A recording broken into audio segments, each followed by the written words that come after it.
29번째 아마겟돈 전쟁입니다. 계시록 19장 11절에서 21절인데 아마겟돈 전쟁하니까 무서운 것 같죠?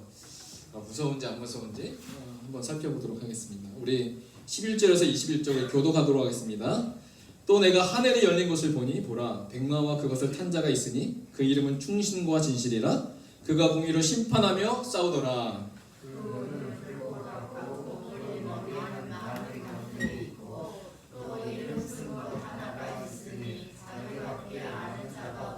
또 그가 피 뿌린 옷을 입었는데 그 이름은 하나님의 말씀이라 칭하더라. 하늘에는 군대들이 희고 깨끗한 세마포 옷을 입고 백마를 타고 그를 따르더라. 그의 입에서 예리한 검이 나오니 그것으로 만국을 치겠고 친히 그들을 철장으로 다스리며 또 친히 하나님 곧 전능하신 이의 맹렬한 진노의 포도주 틀을 밟겠고 그 옷과 그 다리에 이름을 쓴 것이 있으니 만왕의 왕이요 만주의 주라 하였더라. 또 내가 보니 한 천사가 태양 안에 서서 공중에 나는 모든 새를 향하여 큰 음성으로 외쳐 이르되 와서 하나님의 큰 잔치에 모여 왕들의 살과 장군들의 살과 장사들의 살과 말들과 그것을 파는 자들의 살과 자유인들이나 죄인들이나 작은 자나 큰 자나 모든 자의 살을 먹으라 하더라. 또 내가 보매 그 짐승과 땅의 임금들과 그들의 군대들이 모여 그 말탄 자와 그의 군대와 더불어 전쟁을 일으키다가 짐승이 잡히고 그 앞에서 덩어리를 나눈 거짓 선지자도 함께 잡혔으니 이는 짐승의 뼈를 받고 그의 우상에게 경배하는 자들 표적으로 미혹하던 자라. 이 둘이 산채로 주황불 붓는 못에 던져지고 그 나머지는 말탄 자의 입으로부터 나오는 검으로 죽음에 모든 새가 그들의 살로 배불리더라. 아멘. 오늘 그 11절부터 21절까지 볼 텐데요. 우리 저번 주에 봤던 말씀이 1절부터 10절까지 제가 몇 번의 할렐루야가 나온다고 했죠? 4번의 할렐루야가 나온다고 했습니다. 이것은 시편의 말씀이 아닌데도 불구하고 계시록에서 4번의 할렐루야가 반복적으로 선포되어지고 있다라는 것은 이 할렐루야라는 것은 우리가 기쁘고 감사하고 예배할 때만 할렐루야가 선포하는 것이 아니라 하나님의 심판 가운데에서도 그 심판을 보고 우리가 무엇을 외쳐야 된다? 할렐루야를 외쳐야 된다라고 말씀을 드렸습니다. 그렇게 하나님을 할렐루야라고 외칠 수 있는 그 이유가 뭡니까? 마지막 때 하나님이 음녀가 앉은 그 바벨론, 그 바벨론은 심판을 보며 믿는 자들은 그 일을 행하신 그 심판주 하나님을 향하여 찬양하게 되어 있다. 그것이 바로 할렐루야이다. 그래서 누가 마지막 때 진짜 복 있는 자인가? 라고 했을 때 19장 1절부터 10절까지 핵심 구절은 9절이었다라고 말씀드렸습니다. 어린 양의 혼인잔치에 청함을 받는 자들이 복이 있다라는 것이 핵심 주제였습니다. 그렇다면 오늘 말씀으로 넘어가면 오늘의 주제는 11절부터 21절까지는 아마겟돈 전쟁이 일어나는 장면입니다. 이 아마겟돈 전쟁은 우리 주님이 구름 타고 오시기 그 전 마지막 왕들을 모아서 일으키는 전쟁이 아마겟돈 전쟁입니다. 그래서 제가 아마겟돈 전쟁은 그 대접재앙 16장이 대접재앙이거든요. 이 대접재앙 때 한 번 나왔어요. 그 6번째 대접. 그 16장 14절 보니까 이렇게 나왔습니다. 곧 전능하신 이의 어떤 날이요? 큰 날. 이 큰 날은 주님이 오시는 그 마지막 날이겠죠. 큰 권능의 날, 심판의 날. 그 큰 날은 주님이 오신 날이에요. 큰 날에 있을 전쟁을 위하여 그들을 모으더라. 이 그들은 왕들을 의미합니다. 왕들. 16장 16절 보니까 새 영이 시부리오로 아마겟돈이라 하는 곳으로 왕들을 모으더라 라고 말하고 있습니다. 그러니까 마지막 하나님께서 왕들을 아마겟돈 곳으로 모으신다라는 것입니다. 그러면 이 아마겟돈 전쟁은 갑자기 툭 튀어나온 것이 아니라 이것은 구약적인 배경을 가지고 있는 전쟁입니다. 왜냐하면 선지자들이 이 전쟁에 대해서 선언하고 선포했기 때문에 그렇죠. 어떻게 선포하고 있느냐 한번 살펴볼까요? 자, 요엘서를 가야 되는데 요엘서 3장 11절 보니까 이렇게 나와 있습니다. 사면의 민족들아 너희는 속히 와서 모일지어다. 여호와여 주의 용사들로 그리로 내려오게 하옵소서. 지금 모일지어다 라고 말하고 있어요. 그러면서 12절에 민족들은 일어나서 여호사밧 골짜기로 올라올지어다. 아마겟돈, 여호사밧 골짜기. 여호사밧 골짜기는요 성경에 지명에 이름이 없어요. 그 기브론, 그러니까 그 여호사밧 골짜기는 하여튼 없는데 어디쯤이다라고 추측할 뿐입니다. 이따가 사진 보여드릴게요. 여호사밧 골짜기로 올라올지어다 내가 거기서 앉아서 사면의 민족들을 왜 모이고 올라오게 하고 모으는 그 이유가 뭐냐? 요한일서 3장 12절 이렇게 말합니다. 그 이유가 바로 다 심판하리로. 그러니까 하나님이 마지막 때 심판하기 위해서 여호사밧 골짜기, 즉 아마겟돈이라는 곳으로 왕들을 모으게 할 것이다 라고 이렇게 예언되어져 있습니다. 자, 이 표현들은요, 오늘 요엘서 3장을 보면 이 표현들은 오늘 우리가 읽었던 본문 내용 계시록 19장의 내용들을 예언한 것이에요. 그러니까 계시록을 통해서 우리는 구약을 통하여 확증할 수 있는 거죠. 그래서 오늘 아마겟돈 전쟁이 이 이유가 뭐냐면 이 전쟁을 위해서 땅의 왕들이 다 모이게 하실 것이다 라는 하나님의 예언이 있었고, 두 번째는 이곳에 모여든 모든 민족을 하나님이 결국은 뭐 하신다? 심판하실 것이다. 그러면 잘 보세요. 우리가 마지막 때 우리의 시선이 어디에 있어야 되냐면, 우리의 시선이 우리가 사는 곳에도 있어야 되지만 예루살렘을 향하여 우리의 시선이 있어야 된다는 것이죠. 왜냐하면 마지막 전쟁이 그곳에 일어나기 때문에 그렇습니다. 그래서 이들이 죽어가는 모습은 어떠한가? 마지막 이 아마겟돈 전쟁에서 왕들을 모아서 심판하실 때 심판되어지면서 죽어가는 모습이 어떠한가 라고 설명하고 있는데, 요엘서 3장 13절에 이렇게 나와 있습니다. 와서 밟을지어다. 포도주를 지금 비유하는 거죠. 와서 밟을지어다. 포도주 틀이 가득히 차고 포도주 독이 넘치니 그들의 악이 크니로다.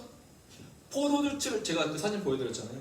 포도주 틀에서 밟힌 같이 이들이 심판을 받게 될 것이다 라고 예언되어져 있습니다. 그러면 우리 한 구절 더 보일 텐데, 이 왕들이 결국은 어디까지 갈 것이냐라고 했을 때 스가랴서 12장 2절을 보면 이렇게 나와 있습니다. 스가랴서 12장 2절 제가 읽겠습니다. 한번 따라와 보세요. 보라, 내가 예루살렘으로 그 사면 모든 민족에게 취하게 하는 잔이 되게 할 것이라. 예루살렘이 에워싸일 때 유다에까지 이르리라. 그러면 아마겟돈에서 왕들을 모으고 결국 어디까지 간다는 겁니까? 예루살렘까지 가는데 예루살렘을 에워쌀 것이다 라고 말하고 있습니다. 3절, 그날에는, 큰 날에, 그날에 다 똑같은 뜻이겠죠? 그날에는 내가 예루살렘을 모든 민족에게 무거운 돌이 되게 하리니 그것을 드는 모든 자에게 크게 상할 것이라. 천하만국이 그것을 치려고 모이더라. 천하만국 왕들, 그러니까 마지막 때에 많은 그 나라와 왕들이 예루살렘을 에워싸게 될 것이다. 그러기 위해서는 반 이스라엘, 반 유대 사상이 널리 퍼져야 되겠죠. 이렇게 설명하고 있습니다. 자, 그러면 아마겟돈, 이 아마겟돈의 대상이 누구냐? 바로 천하만국 왕들이고요. 그리고 이들의 모이는 장소가 어디냐? 결국은 예루살렘까지 나아갈 것이다. 그걸 둘러설 것이다 라고 말하고 있습니다. 이스라엘의 한 장소인데, 이 사진을 보면 이게 뭐같이 보여요? 평야처럼 보이죠? 여기가 잠시 튀어나온 곳이 이게 무기또입니다. 무기또. 그러니까 왕들이 이제 무기또에서 모여서 예루살렘으로 나아가겠죠. 근데 이 무기또는 이스라엘 그 성경을 보면 여기서 전쟁이 정말 많이 일어났습니다. 그 이유가 이 땅들이 증명하는 거죠. 기록한다. 그래서 무기또를 보면 이스라엘 평야가 딱 보이는데, 무기또에서 이스라엘 평야가 쫙 보이는데, 고대로부터 이스라엘 평야를 지키기 위해서 전력적 요충지였어요. 근데 마지막 때 여기서 이제 왕들이 모이기 시작한다는 것이죠. 그래서 아마겟돈 전쟁은 무기또에서 왕들이 몰려들어서 예루살렘의 전쟁이 절정에 이르게 될 것이다 라는 것을 우리는 말씀을 통해서 우리는 알아갈 수 있는 것입니다. 그런데 오늘 요엘서에서는 그게 어느 골짜기라고 했어요? 여호사밧 골짜기라고 말하는데, 그 여호사밧 골짜기가 보면 여기가 성전이 있는 장소고 예루살렘 성이고 여기가 기드론 골짜기가 여기가 있고요. 여기가 흰덤의 골짜기인데, 아마도 추측하기로는 여호사밧 골짜기가 이 사이 어디쯤이 되지 않을까라고 보는데, 그냥 기드론 골짜기라고 생각하셔도 될 것 같습니다. 왜냐하면 성전과 성전 이쪽에 있는 곳이 감난산, 올리브산이거든요. 올리브산 사이 이 기드론 골짜기에서 이들이 포도주 틀에 들어가서 그 피가 취하는 것처럼 거기서 심판을 당할 것이다 라고 말하고 있습니다. 그래서 마지막 때에 하나님이 심판하시는데 왕들을 모아서 예루살렘에 에워싸고 하나님이 심판하실 때 우리 주님에 대한 예언이 한 가지가 있는데, 예수님이 오시는 곳은 어디다? 예수님이 제일 먼저 어디로 오신다고 했어요? 제가 다 적었잖아요. 어디로 오신다고요? 감람산. 하늘을 타고 오시지만 오늘 성경은 스가랴서에서는 이렇게 예언하고 있습니다. 스가랴서 14장 4절에 그날에, 그렇죠, 큰 심판의 날, 권능의 날, 다 그날 똑같은 날에, 그날에 그의 발이 예루살렘 앞 곧 동쪽 어디에 서신다고 하셨습니까? 감람산에 서실 것이다 라고 예언하고 있습니다. 그러니까 유대인들의 믿음은 뭐예요? 우리 메시아가 결국 어디로 오신다는 거예요? 성전 이쪽에 있는 이 감람산 올리브산에 우리 메시아 예수님이 오실 것이다, 그들은 믿고 있어요. 그래서 특이한 게 뭐냐면, 그래서 유대인들의 부활의 소망을 가지고 어디에서 자기의 육신이 묻히길 원해요? 감람산에. 왜? 그곳에 누가 오시기 때문에? 메시아가 오기 때문에. 그때 내가 부활하길 원한다라는 소망으로. 그래서 오늘 그 이스라엘의 이 감람산이거든요. 감람산에 보면 여기 빽하게 가득 찬 곳이 뭐예요? 뭐가 있어요? 네, 무덤. 이제 더 이상 들어갈 장소가 거의 없어졌습니다라는 뉴스가 나오기 시작했습니다. 그러니까 유대인들은 다 여기서 죽기를 원하는, 이 말씀 때문에, 스가랴서 말씀 때문에 마지막 그날에 감람산에 서실 것이기 때문에 그들은 여기서 죽기를 원합니다. 그래서 예수님께서 예루살렘을 치기 위해 몰려드는 천하 만국 민족들을 어떻게 하십니까? 그렇죠, 심판하시기 위해서 오실 것이다. 이것이 계시록 19장 11절에서 21절까지 말씀. 그러면 아마겟돈 전쟁의 첫 번째 목적은 제가 뭐라고 했어요? 예루살렘 구원이에요. 그런데 이게 이중성이 있어요. 예루살렘은 구원하시지만 뭐예요? 동시에 민족들을 뭐 하시는 거예요? 심판하시는 거예요. 마찬가지입니다. 예수님이 오시는 그 재림의 날에는 우리는 그날이 어떤 날이에요? 구원의 날이지만 그 머리나 이마에 표를 받은 그 자들은 어떤 날이에요? 심판의 날이 될 것입니다.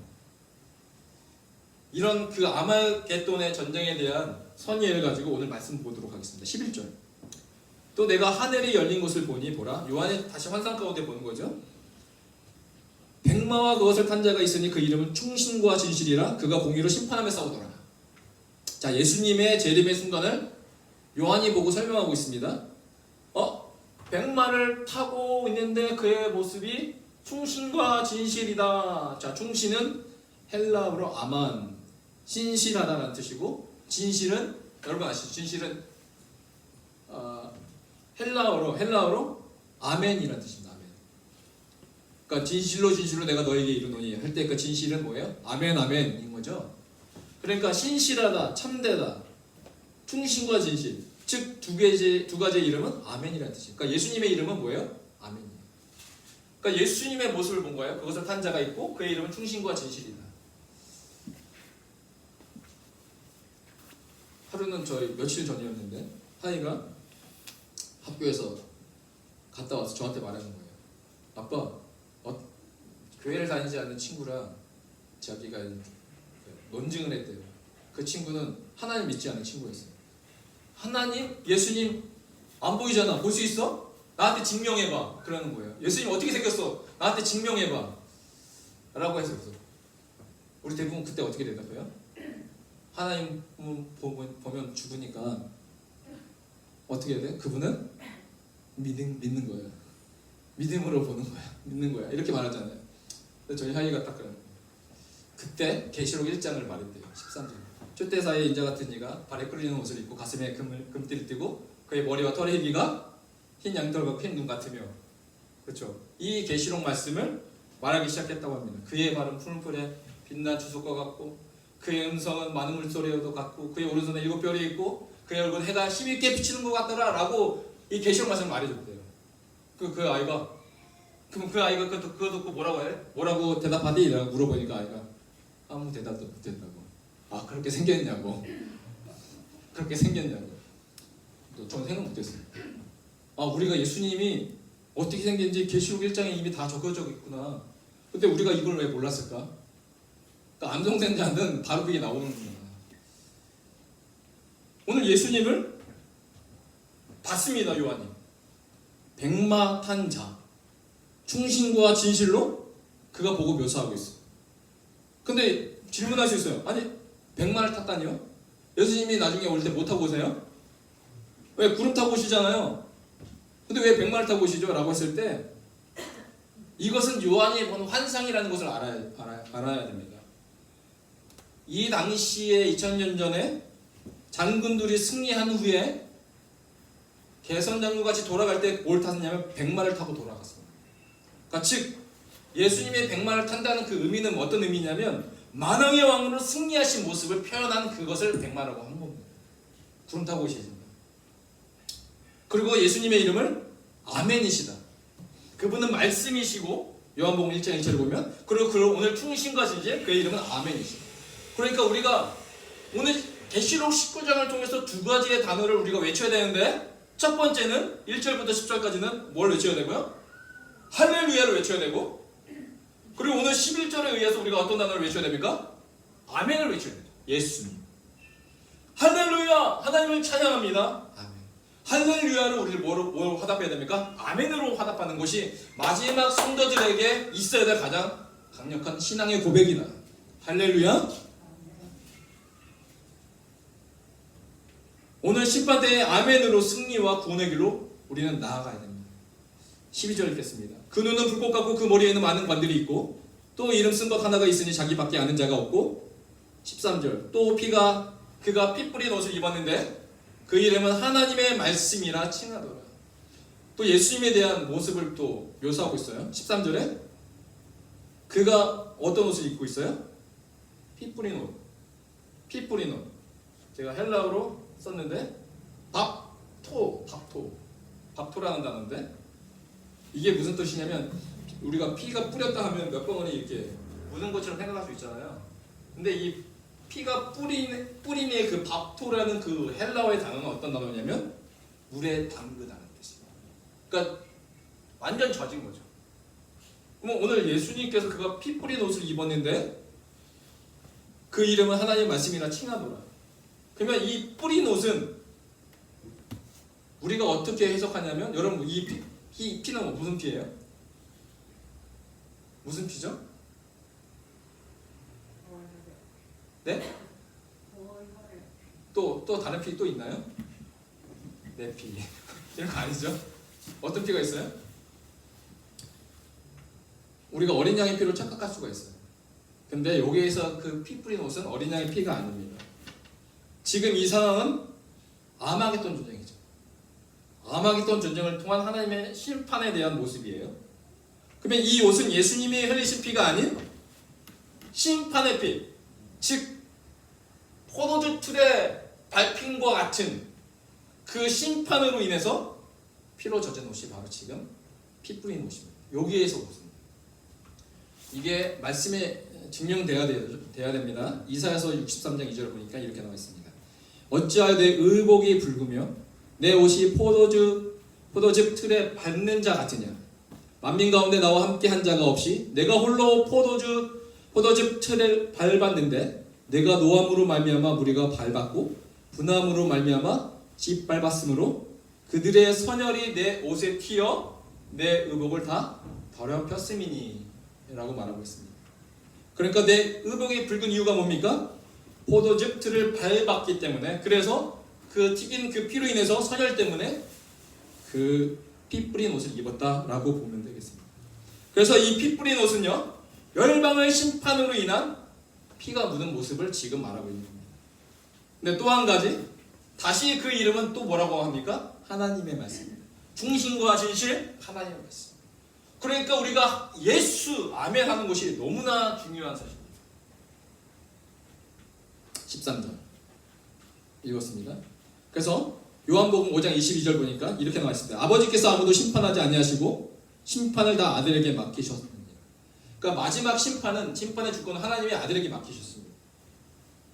결국 마지막 때의 심판은 우리 예수 그리스도께서 심판하시는데 그 심판의 근거는 바로 뭐다? 피 뿌린 옷을 입은 자인데 그 이름은 하나님의 말씀. 바로 하나님의 말씀이 이 심판의 근거가 될 것이다. 그래서 15절, 오늘 19장 15절에도 이렇게 나와 있습니다. 동일한 말씀인데 그의 입에서 예리한 검이 나오니 그것으로 만국을 치겠고 친히 그들을 철장으로 다스리며 또 친히 하나님 곧 전능하신 이의 맹렬한 진노의 포도주 틀을 밟겠고. 그러니까 예수님은 감정적으로 우리를 심판하지 않는다는 거예요. 그들이 홧김에 네가 이런 죄를 졌어 하고 심판하지 않고 철저한 하나님의 말씀에 근거하여 하나님이 심판하시겠다라는 것입니다. 그의 입에서 예리한 검, 이 검은 에베소서 6장을 통하여 우리가 비교한다면 이 검은 어떤 검입니까? 성령의 검, 곧 하나님의 말씀을 가지라. 그러니까 우리가 마지막 때, 우리가 그 심판의 때 우리가 가져야 될 가장 강력한 무기는 뭡니까? 바로 말씀입니다. 그래서 에베소서 6장 이 성령의 검, 곧 하나님의 말씀을 가지라라고 바울 사도가 말한 이후에 곧장 바울이 어떻게 기도해달라고 그가 기도 요청을 하고 있습니까? 이렇게 말하고 있어요. 내게 말씀을 주사 나로 입을 열어 복음의 비밀을 담대히 알리게 하옵소서라고 기도 요청을 하고 있어요. 그러니까 마지막 때 그 하나님의 말씀, 이 심판의 근거가 되는 그 절대 기준 진리이신 그 하나님의 말씀을 나에게 달라고 여러분 나를 위해서 중보해 주세요라고 바울도 기도 요청하고 있다는 것입니다. 그래서 하나님이 마지막 때 하나님의 말씀으로 만국을 치겠다라고 말하고 있습니다. 그리고 14절 하늘에 있는 군대들이 희고 깨끗한 세마포 옷을 입고 백마를 타고 그를 따르더라 라고 말하고 있습니다. 마지막 때 예수님이 오시는데 14절에 한 가지 같이 오는 무리가 있어요. 같이 오는 무리가 누구라고요? 하늘에 있는 군대들이라고 말하고 있습니다. 자, 하늘에 있는 군대들이 예수 그리스도와 함께 같이 오실 텐데 이 군대들은 여러분 생각하기에 천사들일 것 같아요? 성도들일 것 같아요? 질문을 많이 하죠. 성도일까요? 이거 50%는 맞을 수 있어요. 둘 중에 하나니까. 하늘에 있는 군대가 누굴까? 뭐 천사다, 성도다라는 그런 여러 가지 신학자들의 의견이 분분히 나눠지지만 우리가 간단하게 성경을 보면 유다서 1장 14절에 보니까 이렇게 나왔어요. 주께서 어떻게 오신다고 했어요? 수만의 거룩한 자와 함께 임하신다. 수만의 거룩한 자, 즉 이들은 성도들입니다. 주 안에서 먼저 잠을 청한 자, 성도들입니다. 예수님이 심판하실 때 같이 오는 자는 성도들이다라는 것이에요.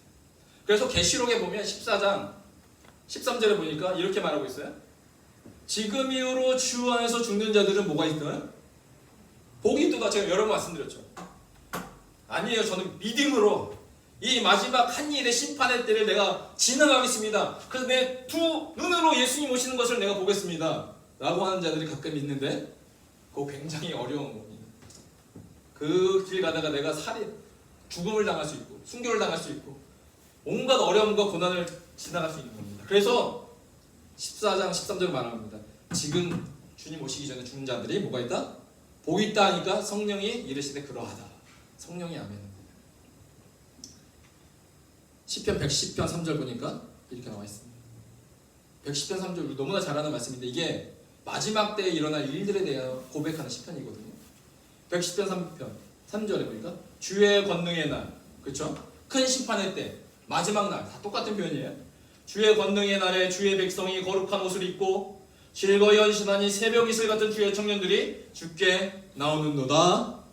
왜 이게 마지막 때의 일이냐? 5절 보니까 110편 5절 보니까 주의 오른쪽에 계신 주께서 그의 노하시는 날, 주의 권능의 날, 노하시는 날에 누구를요? 왕들을 쳐서 깨뜨리실 것이다. 그러니까 마지막 그 아마겟돈 전쟁 때 하나님이 뭐를 모으신다고 했죠? 왕들, 민족들을 모으신다고 했어요. 그런데 110편 5절에 보니까 그의 노하시는 날에 왕들을 쳐서 깨뜨리실 것이다. 오늘 그 성도들, 하늘에 있는 군대들이 어떤 옷을 입었냐? 깨끗한 세마포 옷을 입었다. 오늘 110편 3절에도 주의 백성이 거룩한 옷을 입었다. 그런데 그들은 누구냐? 하늘에 있는 군대들. 유다에서는 수만의 거룩한 자. 그리고 시편 110편은 계시록 14장 13절은 주 안에서 죽은 자들. 그리고 110편 3절에서는 새벽 이슬 같은 주의 청년들이다. 각각의 표현은 다르지만 같은 의미를 가지고 있다는 것을 우리는 알 수가 있습니다. 새벽 이슬 같은 주의 청년, 주 안에서 죽은 자들, 수만의 거룩한 자, 그 군대들이 바로 믿음을 지키다가 먼저 예수 그리스도께로 간 파라데이소스, 뭐죠? 낙원에 간 자들. 17절. 또 내가 보니 한 천사가 태양에 서서 공중에 나는 모든 새를 향하여 큰 음성으로 외쳐 이르되 와서 하나님의 큰 잔치에 모여 라고 선언되기 시작합니다. 자, 하나님의 큰 잔치. 자, 이 땅에는 마지막 때 하나님의 큰 잔치가 있음을 알고 있어요. 아마겟돈 전쟁, 그 전쟁, 그것이 하나님의 큰 잔치다라고 말하고 있습니다. 큰 잔치가 좋은 의미일까요? 나쁜 의미일까요? 오늘 19장을 잘 보면 두 가지의 잔치에 대해서 나오고 있어요. 첫 번째 잔치는 어떤 잔치였죠? 어떤 잔치가 나오죠? 19장 1절에서 10절 사이에 어린 양의 혼인 잔치가 나옵니다. 그리고 두 번째 파트인 11절에서 21절 사이에 어떤 잔치가 나오냐면 하나님의 큰 잔치에 대해서 나오고 있습니다. 하나님의 큰 잔치는 어떤 잔치냐면 어린 양의 혼인 잔치와 완전 다르게 하나님의 비참한 심판임을 표현하는 것이에요. 그래서 19장에는 두 가지 잔치가 나오는 겁니다. 하나님의 잔치와 어린 양의 혼인 잔치. 왜? 하나님의 큰 잔치가 하나님의 큰 심판이며 그리고 비참한 심판이냐? 18절에 그것을 증명하고 있어요. 18절에 보니까 어떤 일이 일어납니까? 왕들이 모였잖아요. 그날 왕들의 살과 장군들의 살과 장사들의 살과 말들과 그것을 탄 자들의 살과 자유인들이나 종들이나 작은 자나 큰 자나 모든 자의 살을 먹으리라. 누가요? 그렇죠. 공중에 나는 모든 새를 잡는. 새는 죽은 시체를 먹잖아요. 마지막 때 이와 같은 심판이 일어나게 될 것인데 그것이 바로 하나님의 큰 잔치가 있을 것이다.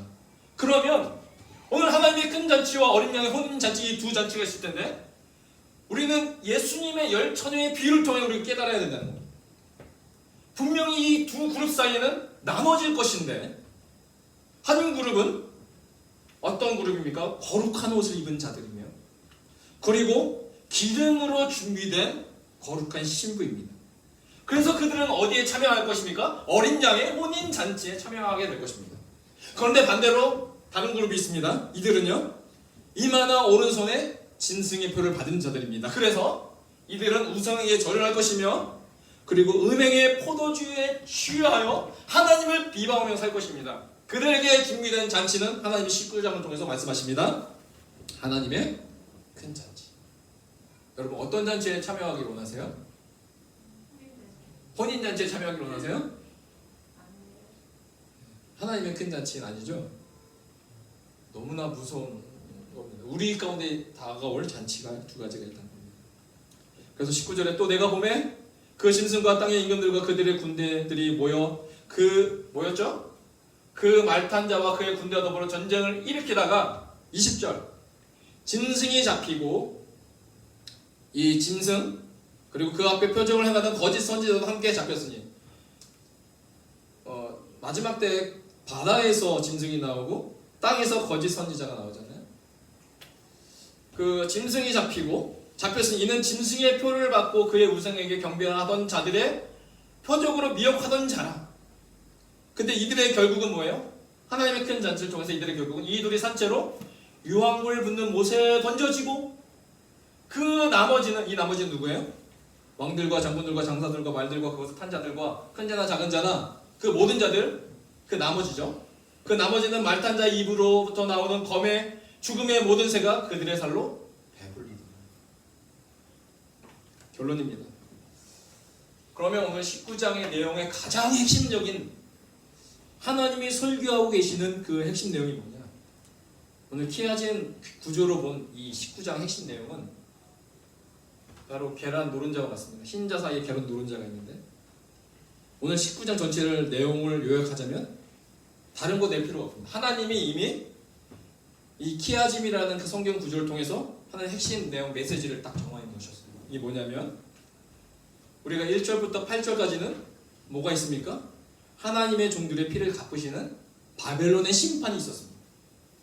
전반전은 바벨론의 심판에 대한 하나님의 내용이었고, 그리고 11절에서 21절까지는 영과 거짓 선지자 그리고 그 나머지들을 불못에 던지시는 하나님의 심판, 하나님의 잔치가 있었습니다. 그래서 첫 번째 앞에 그 1절부터 8절은 큰 음녀를 심판하시는 18장 바벨론과 그리고 19장의 그 바벨론 그 큰 음녀를 심판하시는 내용이 주를 이뤘고, 그리고 11절에서 21절까지는 하나님의 큰 심판이 있을 것이다. 그리고 1절부터 8절 사이는 그리고 연기가 세속도로 올라갈 것이다. 이 연기는 심판을 의미한다고 했습니다. 심판이 영원할 것이다. 그리고 이들은 하나님의 큰 잔치에 참여할 것이다. 그래서 하나님이 큰 음녀를 심판하시고 연기가 세속도로 올라감을 통해서 우리는 어떤 고백을 할 것이라고 말하고 있습니까? 할렐루야, 그의 심판은 참되고 의로우십니다. 그 연기가 올라갑니다. 할렐루야. 어린 양의 혼인잔치에 참여하라. 할렐루야 라고 고백할 것입니다. 그리고 이쪽에는 새들의 큰 잔치, 비명과 애곡이 넘쳐나게 될 것입니다. 그러면 이 바벨론의 심판과 용과 거짓 선지자와 그 나머지를 심판하는 이 심판 사이에 하나님이 주시고자 하는 19장의 핵심 내용은 뭐냐? 바로 9절과 10절이었습니다. 결국은 심판이 있을 것인데 누가 복된 자이냐라고 우리 주님이 물어보십니다. 어린 양의 혼인 잔치에 참여하는 자가 진짜 마지막 때에 복된 인생입니다. 오늘 우리의 주님께서 여러분을 하나님의 큰 잔치가 아닌 하나님의 어린 양, 하나님의 그 신부의 잔치, 어린 양의 그 신부 결혼의 그 잔치에 참여하기를 여러분 초대하고 계십니다. 그래서 오늘 19장 9절에 어린 양의 혼인 잔치에 참여한 자가 복이 있다 말씀하셨습니다. 세 가지 복이 있다고 했죠? 14장 13절에 지금 이후로 주 안에서 죽는 자들은 복이 있다.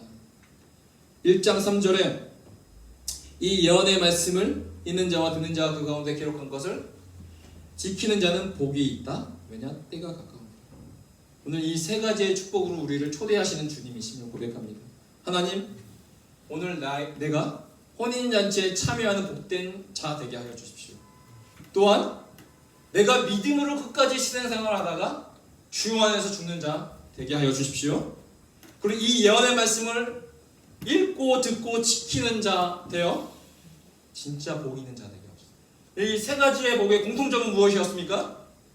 이 생에서 내가 돈을 많이 벌고 내가 큰 집에 사는 그 복이 아니라 영원한 하늘나라에서 살아갈 그 지혜로운 다섯 처녀와 같은 거룩한 하나님의 백성으로 살아가는 그 복이었습니다. 그래서 이 마지막 때 가장 축복의 삶, 이 복을 구하는 자로 내가 살아가게 하여 주시옵소서라는 우리 간절한 소망과 믿음과 기도로 주 앞에 나가기를 주의 이름으로 축복합니다. 기도하겠습니다. 하나님 아버지 감사합니다.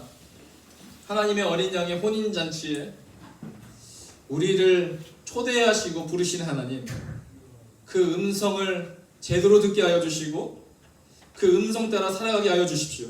하나님, 이 세상의 음성 듣지 않게 하시고 하나님, 이 세상의 거짓 선지자들의 말을 듣지 않게 하여 주시며 오직 주님의 초청하시는 그 초청에 응답하여 진짜 복 있는 자 되게 하여 주시옵소서. 감사드리며 예수님의 이름으로